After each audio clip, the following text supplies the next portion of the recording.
پال Davis کی کتاب دی last 3 minutes. اس کے چیپٹر 1 میں ہم نے جانا کہ ہماری زمین کے پاس سے ایک دمدار ستارے کا گزر ہوا، اور جب حساب لگایا گیا تو ٹھیک 2126 میں یہ ستارہ ہماری زمین سے ٹکرائے گی اور قیامت برپا ہو سکتی ہے۔ جب اس کا رخ زمین کی جانب ہوگا تو سارے کام رک جائیں گے اور لوگ غاروں میں اور سمندروں کی تہہ میں چھپ جائیں گے۔ اس کے بعد ہم نے بات کی جوپیٹر کے بارے میں کہ اس کے پاس اسٹرائڈس ہوتے ہیں، اس کے پاس سے گزرتے ہیں، تو اس کی ماس کی وجہ سے اگر وہ اسٹرائڈ زمین کی جانب آتے ہیں تو اس سے ہماری ارتھ کو خطرہ ہے۔ تو دیگر خطرات کے بارے میں بھی ہم نے جانا۔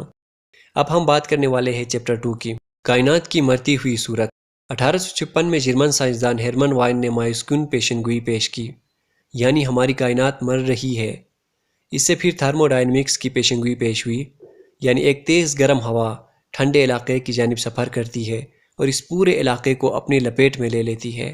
چونکہ ہوا میں حرارت کا بہاؤ یک طرفہ ہو سکتی ہے، اس کے برعکس یہ بھی خیال کیا جاتا ہے کہ سورج معدوم ہوگی، اس کی حرارت ختم ہوگی اور خلا کے درجہ حرارت کے برابر زمین کی درجہ حرارت ہوگی۔ ہرمن اسے کائنات کی موت کہتا ہے، جس سے فرار ہونا ناممکن ہے۔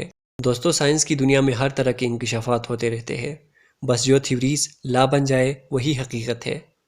آتے ہیں واپس کتاب کی جانب۔ 19ویں صدی میں عجیب و غریب سوال اٹھا۔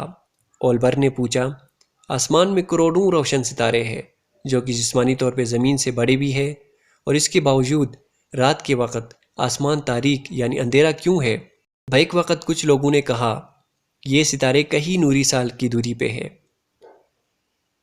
ہینریچ کہتا ہے کائنات میں گرد کی مقدار بہت زیادہ ہے جس کی وجہ سے یہ روشنی معدوم ہوتی ہے۔ کچھ نے کہا ستارے ایک دوسرے کی روشنی کو جذب کرتی ہے۔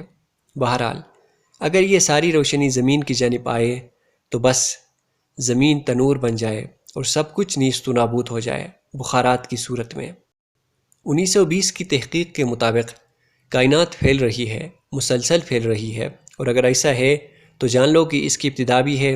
دوستو، یہ تھا chapter 2 of the last 3 minutes written by Paul Davies. اس کے بعد اگلی ویڈیو میں بات ہوگی فرسٹ 3 منٹس پہ، اور ستاروں کا کیا انجام بنا، سائنس کی تھیوریز کہاں تک ٹھیک ہے، وغیرہ وغیرہ۔ مزید اس طرح کی ویڈیوز کے لیے چینل کو سبسکرائب کرنا نہ بھولیں۔ Thanks for watching.